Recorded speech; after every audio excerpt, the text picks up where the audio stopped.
Evelyn Harper never imagined she would fall in love again. At 58, widowed for nearly a decade, she had learned how to live inside quiet.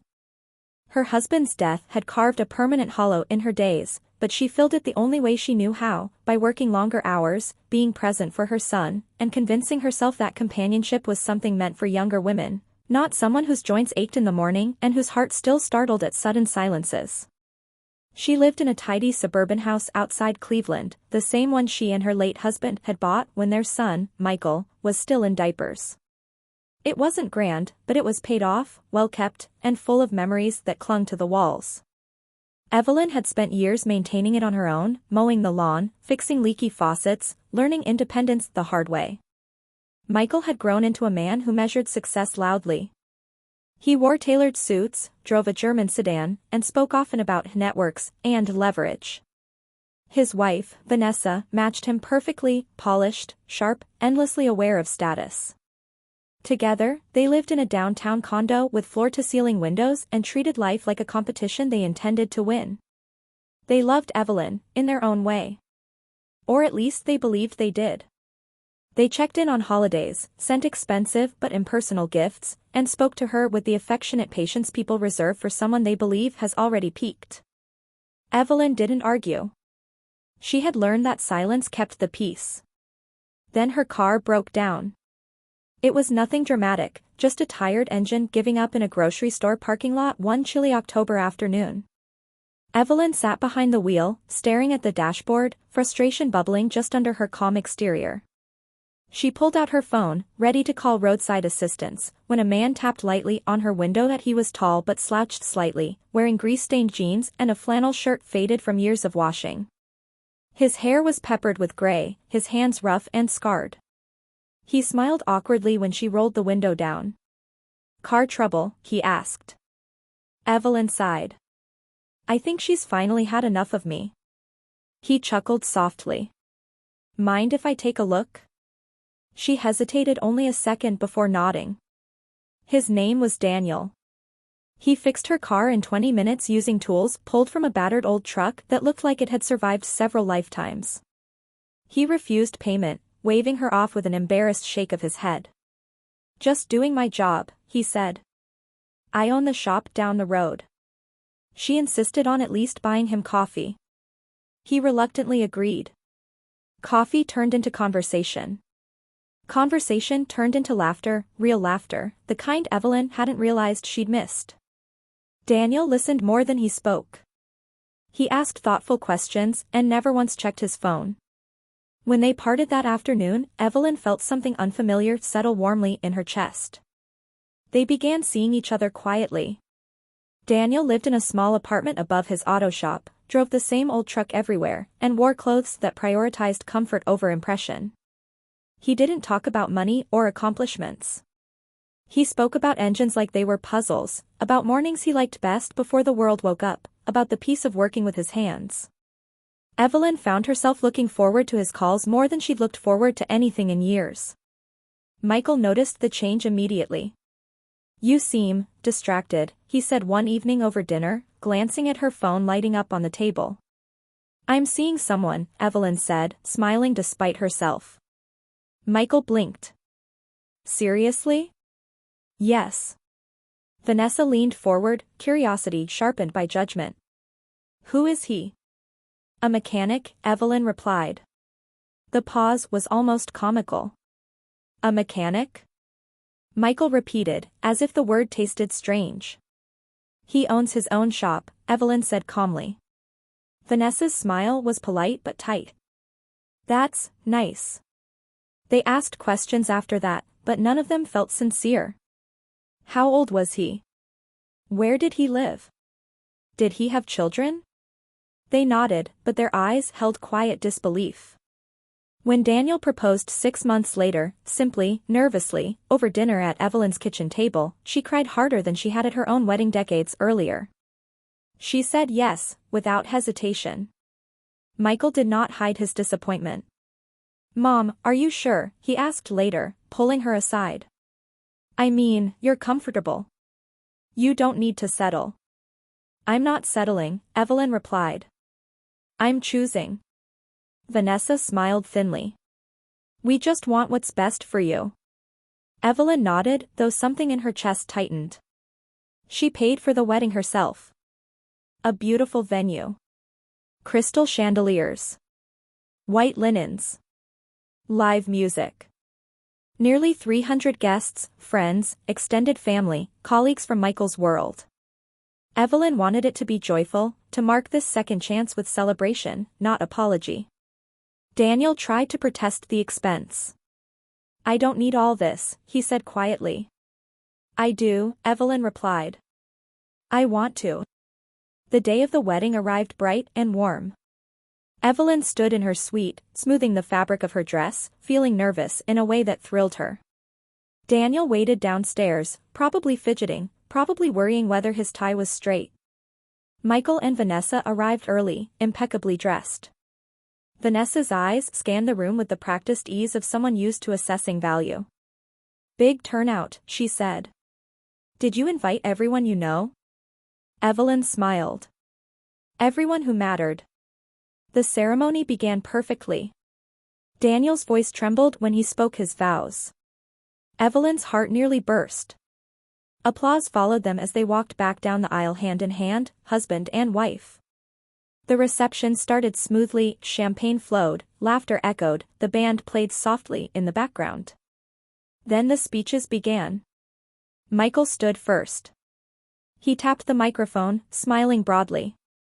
Well, he said, laughing, I guess this proves it's never too late for a midlife crisis. A few guests chuckled uncertainly. He gestured toward Daniel. I mean, my mom's always had a soft heart. Guess she finally found someone who fits her pace. Vanessa laughed too loudly. Evelyn felt her smile stiffen. Michael continued, emboldened. I just hope she knows what she's giving up. Comfort. Stability. A certain lifestyle. The room shifted. People glanced at one another. Vanessa took the mic next. We were surprised, she said, grinning. I mean, Mom could have had anyone. But love is blind, right? She looked at Daniel. No offense. Some guests laughed. Others looked away. Daniel stood quietly, hands folded, eyes calm. Evelyn felt heat rush through her body. Her hands trembled. She rose slowly from her chair. The room fell silent. That was the moment everything changed. Evelyn didn't raise her voice. She didn't need to. She stepped forward, heels steady against the polished floor, and reached for the microphone still warm from Vanessa's grip. The band stopped playing. Glasses paused halfway to lips. 300 people watched a woman they thought they understood transform into someone they clearly did not. I paid for this wedding, Evelyn said, her voice shaking only slightly. Every flower. Every plate. Every note of music. Michael's smile faltered. Mom. She held up a hand. I am not finished. The room was so quiet that the hum of the air conditioning felt loud. I did not pay for this wedding to watch my husband be insulted, she continued. Not by strangers. And certainly not by my own son. Vanessa shifted uncomfortably. Evelyn, we were just joking. No, Evelyn said, turning to her. You were mocking. There's a difference. She looked back at Michael, and something old and heavy moved behind her eyes. You grew up watching your father work himself to exhaustion so you could have opportunities he never did. You watched me clip coupons and skip vacations so you could go to college. And now you stand here and call a good man a trailer trash because his hands are dirty? Michael flushed. That's not what I meant. It's exactly what you meant. Evelyn took a breath. Her chest rose and fell, and for the first time that evening, she let herself feel the anger she'd swallowed for years. This man, she said, placing her hand on Daniel's arm, has shown me more respect in 1 year than I've felt in a decade. He listens. He shows up. He doesn't measure worth by cars or condos or bank accounts. She scanned the room. If any of you believe love is something to be ranked by income, you are free to leave. A few people laughed nervously, unsure if she was serious. She was. Michael, she said quietly, you and Vanessa should go. Take your friends with you. Gasps rippled through the crowd. You're kicking us out? Michael asked, incredulous. At your wedding? Yes. Vanessa's face hardened. This is embarrassing. Evelyn nodded. For you. For a long moment, no one moved. Then Daniel did something unexpected. He leaned forward and kissed Evelyn's cheek. It's okay, he said softly. I'm all right. She squeezed his hand. I'm not. Michael looked around, realizing too late that the room wasn't on his side. Guests avoided his eyes. A few shook their heads. He scoffed, straightened his jacket, and turned to leave. Vanessa followed, heels clicking sharply, their clique trailing behind them in stunned silence. The doors closed. The room exhaled. Evelyn handed the microphone back to the DJ. Please, she said, forcing a smile, enjoy your dinner. Applause started slowly. Then it grew. Daniel looked at her with something like awe. You didn't have to do that. Yes, she said. I did. The rest of the night passed in a blur of dancing, laughter, and relief. The tension lifted, replaced by warmth and sincerity. People came up to congratulate them, not just on the marriage, but on the moment. You did the right thing, more than one person whispered. Daniel never once looked uncomfortable. He never bragged. He never defended himself. He simply existed, steady and kind. Later, when they were alone in their hotel suite, Evelyn finally let the adrenaline fade. Her hands shook as she sat on the edge of the bed. I'm sorry, she said suddenly.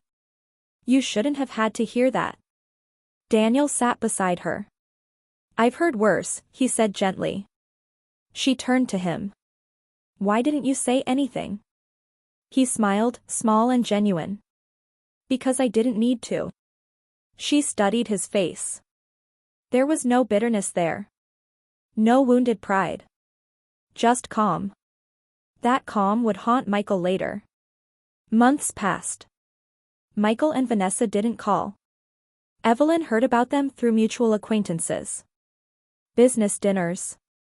Networking events. Carefully curated photos on social media. Michael's company, a mid-sized logistics startup he'd poured everything into, began struggling. A major investor pulled out. Then another. Evelyn never mentioned it to Daniel. Daniel, meanwhile, went back to work as usual. Same truck. Same apartment above the shop. Same simple routines. One evening, Evelyn finally asked the question that had been hovering at the edges of her curiosity. Why don't you ever want more? She asked as they cooked dinner together. Daniel paused, knife in hand. More of what? Bigger place. Newer truck. Vacations. He shrugged. I've had those things. She turned to him slowly. Had. He smiled. I like to see how people treat me without them. Evelyn laughed. You're strange. Maybe, he said. But I wanted to know someone loved me, not the idea of me. She didn't press. She would soon understand why. The truth came out by accident. A letter arrived one afternoon, addressed to Daniel. The return address was a corporate law firm Evelyn recognized from a headline she'd once read. She hadn't meant to open it. She caught only a glimpse of a familiar logo before realizing it wasn't hers. I'm sorry, she said, handing it over.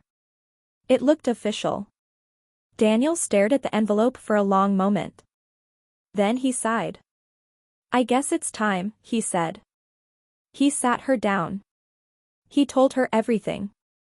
About the auto parts company his grandfather had started. About the expansion across the Midwest. About the board, the factories, the billions in revenue. About how he'd stepped back years ago, keeping ownership but letting others run the day-to-day. I got tired of being treated like a balance sheet, he said. So I stripped my life down. Moved back to what I loved. Fixed engines. Lived small. Evelyn stared at him. You're a billionaire? He nodded, almost embarrassed. She laughed once, sharp and disbelieving, then covered her mouth. You let my son call you trailer trash. Daniel smiled sadly. He told me who he was. That's valuable information. The news spread quietly after that. Too quietly for Michael's comfort. When Michael's business finally collapsed under bad decisions and shrinking credit, he showed up at Evelyn's door for the first time in months. He looked thinner. Older. The confidence gone. I need help, he said. Evelyn stepped aside and let him in. She listened. She always did.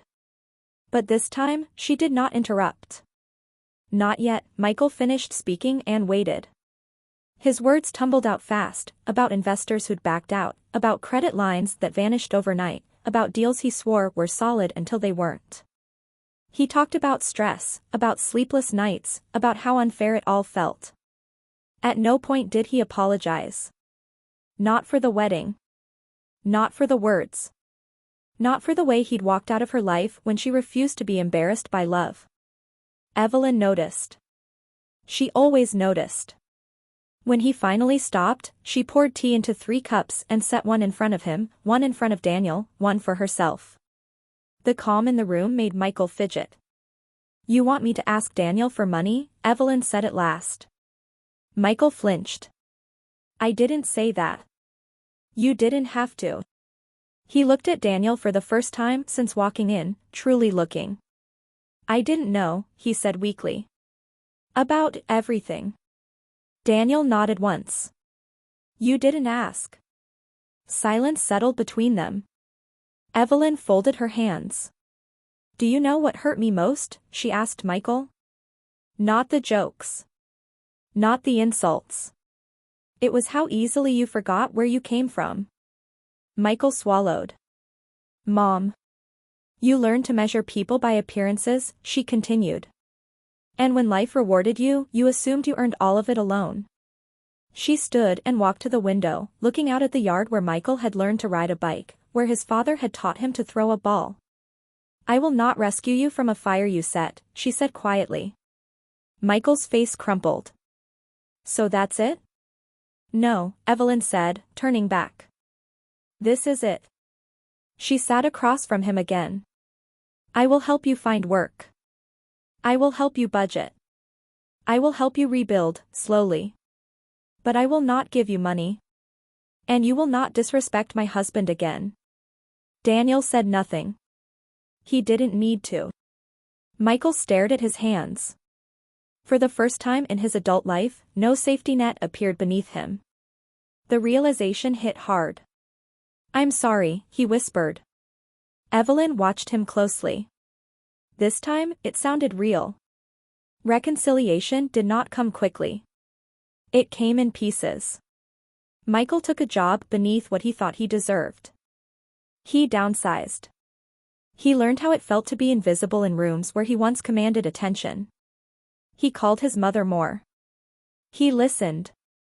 He asked questions instead of making statements. Daniel treated him kindly, but without indulgence. Months turned into a year. One evening, Michael showed up at the shop with greasy hands and tired eyes. You need help? He asked. Daniel handed him a wrench. They worked side by side in silence. Later, when the shop closed and the sun dipped low, Michael spoke. I judged you, he said. Because I was afraid I'd never be enough without the money. Daniel nodded. Most people are. Michael met his gaze. Thank you. For not becoming what I deserved. Daniel smiled faintly. I married your mother. That was enough.